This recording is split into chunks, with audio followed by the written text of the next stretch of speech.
네, 소설 한 편을 소개합니다.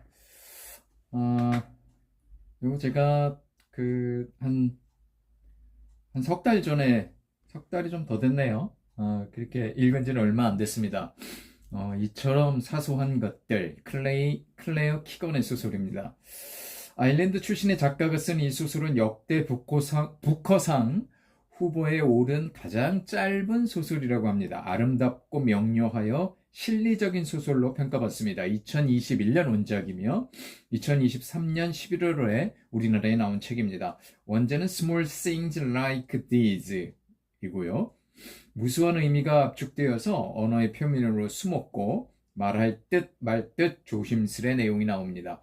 겉으로는 잘 보이지 않지만 분명 있는 무언가의 존재를 바라보는 이야기라고 역자는 말합니다. 10월에 나무가 누래졌다. 그때 시계를 1시간 뒤로 돌렸고 11월에 바람이 길게 불어와 잎을 뜯어내 나무를 발가 벗겼다. 뉴로스타운 골목에서 흘러나온 연기는 가라앉아 복슬한 끈처럼 길게 흘러가다가 부두를 따라 흩어졌고 곧 흑맥주처럼 검은 배로강이 빗물에 몸이 불었다. 소설의 첫 문단입니다. 저자는 역자에게 다음과 같은 조언을 합니다. 조금 길지만 그대로 한번 읽어보겠습니다. 헐벗다, 벗기다, 가라앉다, 복슬복슬하다, 끈, 흑맥주, 불다 등의 단어를 써서 임신하고 물에 뛰어들어 죽은 여자를 암시하고자 했고 가능하다면 그런 뉘앙스가 번역문에도 유지되었으면 좋겠습니다. 소설가 존 맥가허는 좋은 글은 전부 암시이고 나쁜 글은 전부 진술이라고 말하곤 했습니다.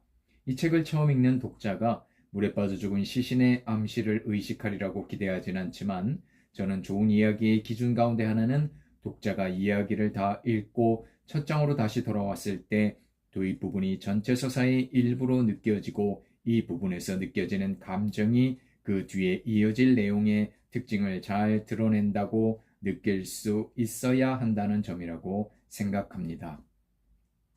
이 이야기도 그랬으면 좋겠습니다. 독자가 처음에는 뚜렷이 보이지 않은 것일지라도 도입 부분에서 어떤 것을 느끼기를 바랍니다.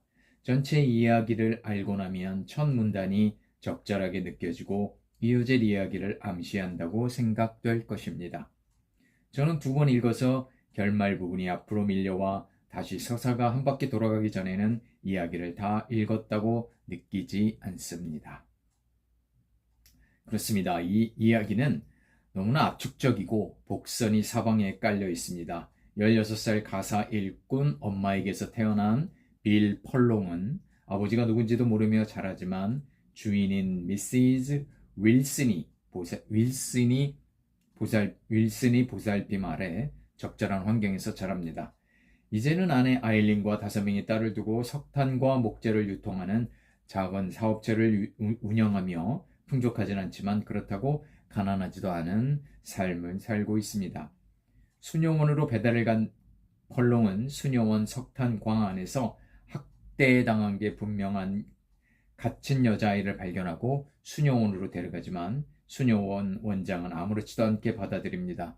이상한 낌새를 느낀 펄롱이지만 굳이 고객이면서도 마을의 정신적 지주 역할을 하는 수녀원과 척지는 일은 없어야 된다고 다짐합니다. 겁에 질린 아이는 14주 된 아기를 낳았다고 말하며 그 아기는 수녀원에서 데려갔다고 펄롱에게 말하며 누가 젖을 주는지 그에게 물었습니다. 아이들과 함께 여느 때처럼 즐거운 크리스마스를 보낼 생각이지만 펄롱의 마음속에는 꺼림칙함이 가시질 않은 상태입니다. 결국 용기를 낸 펄롱은 다시 광에 갇힌 아이를 꺼내 수녀원이 아닌 집으로 데려갑니다. 집으로 가는 길에 많은 사람들이 그들에게 대해 눈길을 주고 때로는 신발도 안 신고 행색이 남루한 아이를 벌레 보듯 하지만 개의치 않는 펄롱이고 오히려 자신에게 당당하고 뿌듯한 느낌을 받습니다. 수녀원과 척을 지는 이유로 최악의 상황이 벌어질 게 뻔한 상황에서도 말입니다. 18세기부터 20세기 말까지 아일랜드 정부의 지원을 받아 가톨릭 교회에서 운영한 시설인 막달레나 세탁소에서는 적게는 10,000명, 많게는 30,000명의 여성과 아이들이 은폐, 강제 노역에 시달렸다고 합니다. 1996년 마지막 시설이 문을 닫았으며 2021년 조사 결과에서는 18개 시설에서만 무려 9,000명이 사망했다고 합니다. 2013년에는 아일랜드 앤다 케니 총리의 사과문 발표가 있었습니다. 국가의 폭력, 종교시설의 폭력은 어느 나라나 있었던 걸까요? 우리나라도 예외는 아니어서 상당한 기간 동안 수많은 무고한 목숨들이 희생당했습니다. 권력과 결탁한 종교는 전쟁만 일으키는 것이 아니라 자신들의 이익을 위해 얼마든지 악마 같은 일을 버젓이 저지르고 있었습니다. 소설의 힘은 강합니다. 제주 4.3 항쟁을 알린 현기영의 순이 삼촌처럼, 또는 노벨 문학상을 수상한 한강에 작별하지 않는다처럼. 매우 짧은 내용입니다. 짧은 내용이지만 종교시설의 어떤 그런 악마 같은 짓을 고발하는 책이기도 하고요. 이건 실제 있었던 내용을 배경 삼아 이야기를 펼치는 책입니다. 이처럼 사소한 것들, 클레어 키건의 책이고요. 참, 이 책을 읽으면서 우리가 종교를 믿는 것이 종교를 믿는 의미를 다시 한번 깨달았으면 좋겠고요.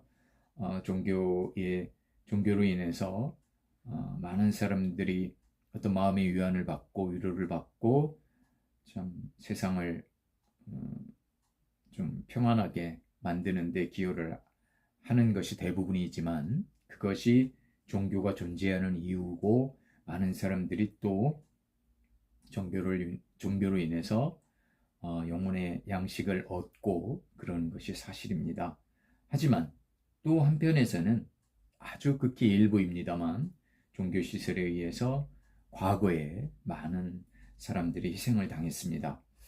자, 그것을 생각하게 하는 이처럼 사소한 것들, 클레어 키건의 소설인데요. 내용도 짧고 분량도 얼마 되지 않으니까 생각하고자 하는 사람들에게 추천하는 책입니다.